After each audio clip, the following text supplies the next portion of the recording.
La conquista de la felicidad, de Bertrand Russell. Primera parte. Causas de la infelicidad. 6. Envidia. Después de la preocupación, una de las causas más poderosas de infelicidad es probablemente la envidia. Yo diría que la envidia es una de las pasiones humanas más universales y arraigadas. Es muy aparente en los niños antes de que cumplan un año y todo educador debe tratarla con muchísimo respeto y cuidado. La más ligera apariencia de que se favorece a un niño a expensas de otro es notada al instante y causa resentimiento. Todo el que trata con niños debe observar una justicia distributiva absoluta, rígida e invariable. Pero los niños son solo un poco más claros que las personas mayores en sus manifestaciones de envidia y de celos, que es una forma especial de la envidia. La emoción tiene tanta fuerza en los adultos como en los niños. Fijémonos, por ejemplo, en las sirvientas. Recuerdo que una de las sirvientas de nuestra casa, que estaba casada, quedó embarazada y le dijimos que no debía llevar cargas pesadas. El resultado instantáneo fue que ninguna de las otras quiso ya levantar pesos y todo el trabajo de ese tipo tuvimos que hacerlo nosotros mismos. La envidia es la base de la democracia.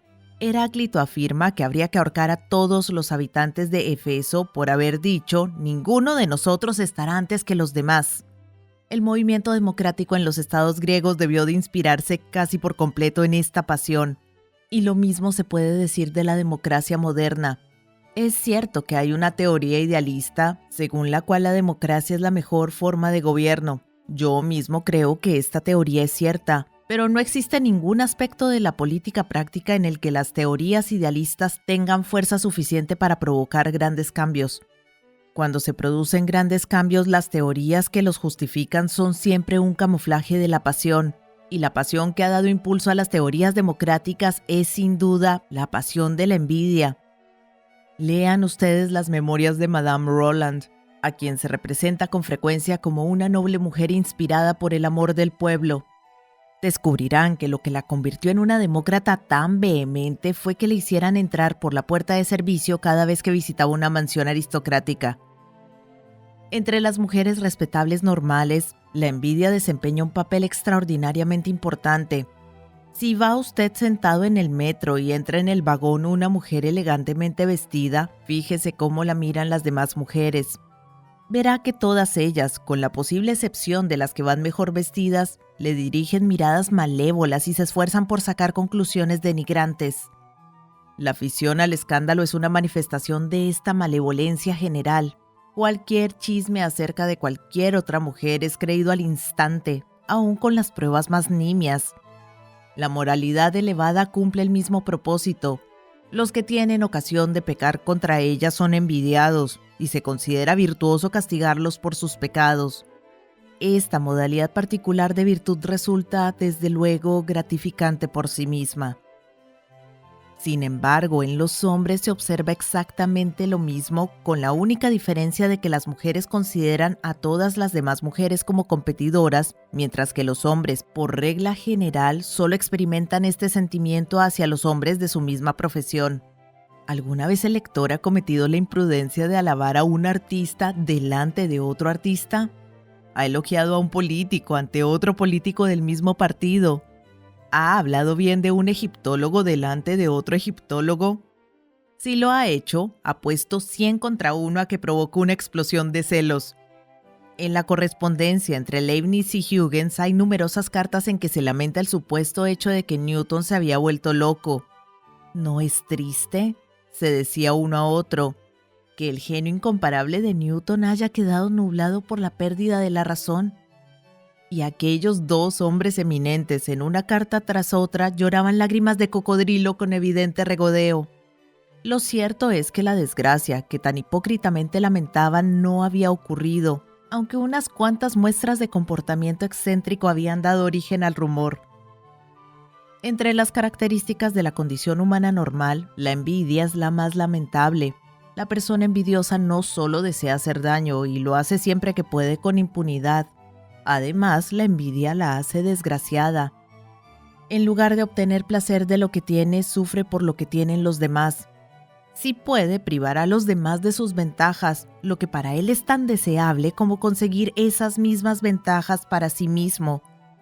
Si se deja rienda suelta a esta pasión, se vuelve fatal para todo lo que sea excelente, e incluso para las aplicaciones más útiles de las aptitudes excepcionales. ¿Por qué un médico ha de ir en coche a visitar a sus pacientes cuando un obrero tiene que ir andando a trabajar? ¿Por qué se ha de permitir que un investigador científico trabaje en un cuarto con calefacción cuando otros tienen que padecer la inclemencia de los elementos? ¿Por qué un hombre que posee algún raro talento de importancia para el mundo ha de librarse de las tareas domésticas más fastidiosas? La envidia no encuentra respuesta a estas preguntas. Sin embargo, y por fortuna, existe en la condición humana una pasión que compensa esto: la admiración. Quien desea aumentar la felicidad humana debe procurar aumentar la admiración y reducir la envidia. ¿Existe algún remedio para la envidia? Para el santo el remedio es la abnegación, aunque entre los mismos santos no es imposible tener envidia de otros santos. Dudo mucho que San Simeón, el estilita, le hubiera alegrado de verdad saber que había otro santo que había aguantado aún más tiempo sobre una columna aún más delgada. Pero, dejando aparte los santos, la única cura contra la envidia en el caso de hombres y mujeres normales es la felicidad, y el problema es que la envidia constituye un terrible obstáculo para la felicidad. Yo creo que la envidia se ve enormemente acentuada por los contratiempos sufridos en la infancia. El niño que advierte que prefieren a su hermano o a su hermana adquiere el hábito de la envidia, y cuando sale al mundo va buscando injusticias de las cuales proclamarse víctima. Si ocurren, las percibe al instante, y si no ocurren, se las imagina. Inevitablemente un hombre así es desdichado y se convierte en una molestia para sus amigos, que no pueden estar siempre atentos para evitar desaires imaginarios. Habiendo empezado por creer que nadie le quiere, su conducta acaba por hacer realidad su creencia. Otro contratiempo de la infancia que produce el mismo resultado es tener padres sin mucho espíritu paternal. Aunque no haya hermanos injustamente favorecidos, el niño puede percibir que los niños de otras familias son más queridos por sus padres que él por los suyos. Esto le hará odiar a los otros niños y a sus propios padres, y cuando crezca se sentirá como Ismael. Hay ciertos tipos de felicidad a los que todos tienen derecho por nacimiento, y los que se ven privados de ellos casi siempre se vuelven retorcidos y amargados. Pero el envidioso puede decir: ¿de qué sirve decirme que el remedio de la envidia es la felicidad? Yo no puedo ser feliz mientras siga sintiendo envidia, y viene usted a decirme que no puedo dejar de ser envidioso hasta que sea feliz. Pero la vida real nunca es tan lógica. Solo con darse cuenta de las causas de los sentimientos envidiosos ya se ha dado un paso gigantesco hacia su curación. El hábito de pensar por medio de comparaciones es fatal. Cuando nos ocurre algo agradable hay que disfrutarlo plenamente, sin pararse a pensar que no es tan agradable como alguna otra cosa que le puede ocurrir a algún otro. Sí, dirá el envidioso, hace un día espléndido y es primavera y los pájaros cantan y las flores se abren, pero tengo entendido que la primavera en Sicilia es 1000 veces más bella, que los pájaros cantan mucho mejor en las arboledas de Licón y que las rosas de Sharon son mucho más bonitas que las de mi jardín. Y solo por pensar esto, el sol se le nubla y el canto de los pájaros se convierte en un chirrido estúpido y las flores no vale la pena ni mirarlas. Del mismo modo trata todas las demás alegrías de la vida. Sí, se dirá, la mujer de mi corazón es encantadora y yo la quiero y ella me quiere, pero cuánto más exquisita debió ser la reina de Saba. Ay, si yo hubiera tenido las oportunidades que tuvo Salomón. Todas estas comparaciones son absurdas y tontas. Lo mismo da que la causa de nuestro descontento sea la reina de Saba o que sea el vecino de al lado. Para el sabio, lo que se tiene no deja de ser agradable porque otros tengan otras cosas. En realidad, la envidia es un tipo de vicio en parte moral y en parte intelectual que consiste en no ver nunca las cosas tal como son, sino en relación con otras. Supongamos que yo gano un salario suficiente para mis necesidades. Debería estar satisfecho, pero me entero de que algún otro, que no es mejor que yo en ningún aspecto, gana el doble. Al instante, si soy de condición envidiosa, la satisfacción que debería producirme lo que tengo se esfuma y empiezo a ser devorado por una sensación de injusticia. La cura adecuada para todo esto es la disciplina mental, el hábito de no pensar pensamientos inútiles. Al fin y al cabo, ¿qué es más envidiable que la felicidad? Y si puedo curarme de la envidia, puedo lograr la felicidad y convertirme en envidiable. Seguro que al hombre que gana el doble que yo le torturará pensar que algún otro gana el doble que él y así sucesivamente. Si lo que deseas es la gloria, puedes envidiar a Napoleón. Pero Napoleón envidiaba a César, César envidiaba a Alejandro, y Alejandro, me atrevería a decir, envidiaba a Hércules, que nunca existió. Por tanto, no es posible librarse de la envidia solo por medio del éxito, porque siempre habrá en la historia o en la leyenda alguien con más éxito aún que tú. Podemos librarnos de la envidia disfrutando de los placeres que salen a nuestro paso, haciendo el trabajo que uno tiene que hacer y evitando las comparaciones con los que suponemos, quizá muy equivocadamente, que tienen mejor suerte que uno. La modestia innecesaria tiene mucho que ver con la envidia. La modestia se considera una virtud, pero personalmente dudo mucho de que, en sus formas más extremas, se deba considerar tal cosa. La gente modesta necesita tener mucha seguridad y a menudo no se atreve a intentar tareas que es perfectamente capaz de realizar. La gente modesta se cree eclipsada por las personas con que trata habitualmente. En consecuencia, es especialmente propensa a la envidia y por la vía de la envidia a la infelicidad y a la mala voluntad. Por mi parte, creo que no tiene nada de malo educar a un niño de manera que se crea un tipo estupendo. No creo que ningún pavo real envidie la cola de otro pavo real porque todo pavo real está convencido de que su cola es la mejor del mundo. La consecuencia es que los pavos reales son aves apacibles. Imagínense lo desdichada que sería la vida de un pavo real si se le hubiera enseñado que está mal tener una buena opinión de sí mismo. Cada vez que viera a otro pavo real desplegar su cola se diría: no debo ni pensar que mi cola es mejor que esa porque eso sería de presumidos, pero, ¿cómo me gustaría que lo fuera? Ese odioso pavo está convencido de que es magnífico. ¿Le arranco unas cuantas plumas? Así ya no tendría que preocuparme de que me compararan con él. Hasta puede que le tendiera una trampa para demostrar que era un mal pavo real, de conducta indigna de un pavo real, y denunciarlo a las autoridades. Poco a poco establecería el principio de que los pavos reales con colas especialmente bellas son casi siempre malos, y que los buenos gobernantes del reino de los pavos reales deberían favorecer a las aves humildes, con solo unas cuantas plumas flácidas en la cola. Una vez establecido este principio, haría condenar a muerte a los pavos más bellos, y al final las colas espléndidas serían solo un borroso recuerdo del pasado. Así es la victoria de la envidia disfrazada de moralidad. Pero cuando todo pavo real se cree más espléndido que los demás, toda esa reprensión es innecesaria. Cada pavo real espera ganar el primer premio del concurso, y cada uno, viendo la pava que le ha tocado en suerte, está convencido de haberlo ganado. La envidia, por supuesto, está muy relacionada con la competencia. No envidiamos la buena suerte que consideramos totalmente fuera de nuestro alcance. En las épocas en que la jerarquía social es fija, las clases bajas no envidian a las clases altas, ya que se cree que la división en pobres y ricos ha sido ordenada por Dios. Los mendigos no envidian a los millonarios, aunque desde luego envidiarán a otros mendigos con más suerte que ellos. La inestabilidad de la posición social en el mundo moderno y la doctrina igualitaria de la democracia y el socialismo han ampliado enormemente la esfera de la envidia. Por el momento esto es malo, pero se trata de un mal que es preciso soportar para llegar a un sistema social más justo.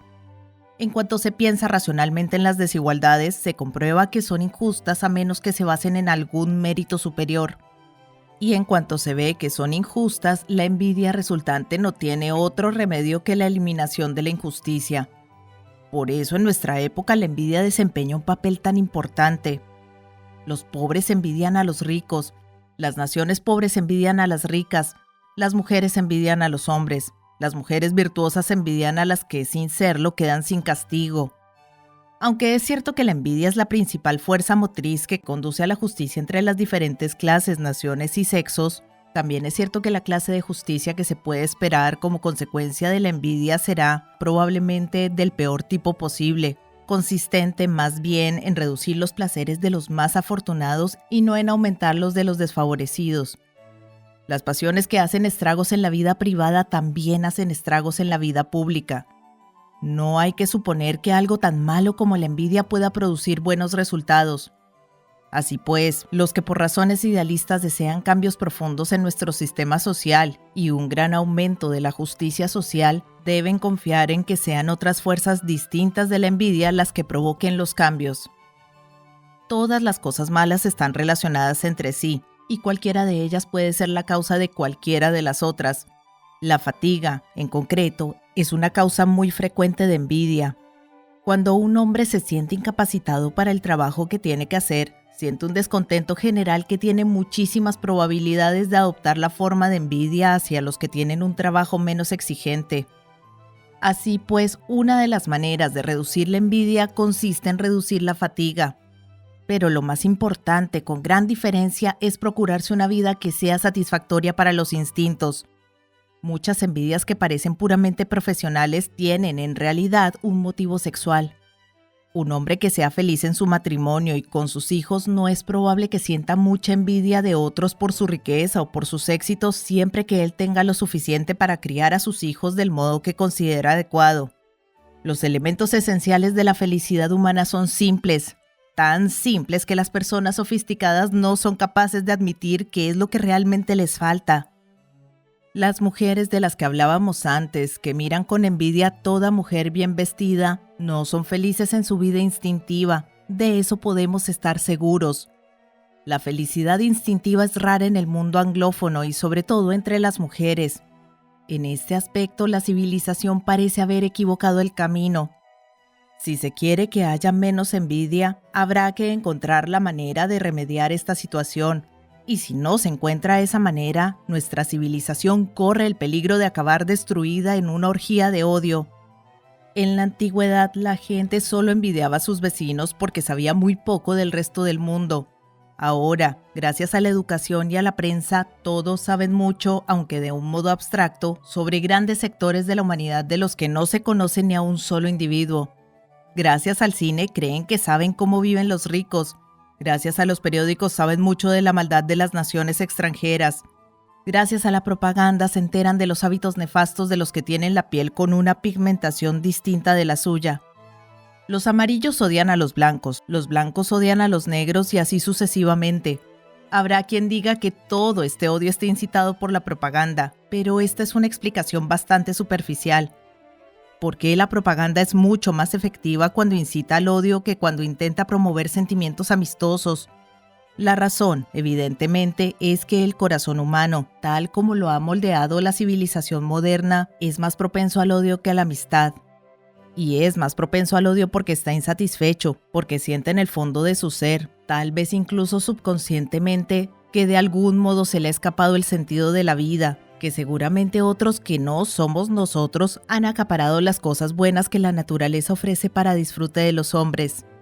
La suma positiva de placeres en la vida de un hombre moderno es, sin duda, mayor que en las comunidades más primitivas, pero la conciencia de lo que podría ser ha aumentado mucho más.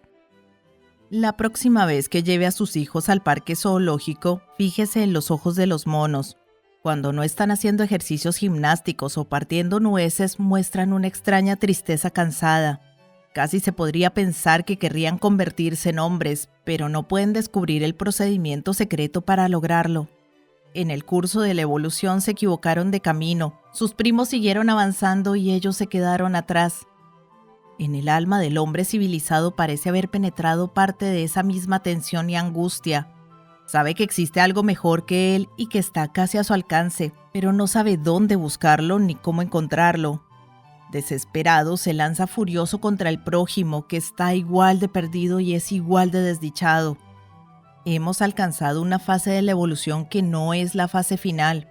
Hay que atravesarla rápidamente, porque si no, casi todos pereceremos por el camino, y los demás quedarán perdidos en un bosque de dudas y miedos. Así pues, la envidia, por mala que sea y por terribles que sean sus efectos, no es algo totalmente diabólico. En parte es la manifestación de un dolor heroico, el dolor de los que caminan a ciegas por la noche, puede que hacia un refugio mejor, puede que hacia la muerte y la destrucción. Para encontrar el camino que le permita salir de esta desesperación, el hombre civilizado debe desarrollar su corazón tal como ha desarrollado su cerebro. Debe aprender a trascender de sí mismo y de este modo adquirirá la libertad del universo.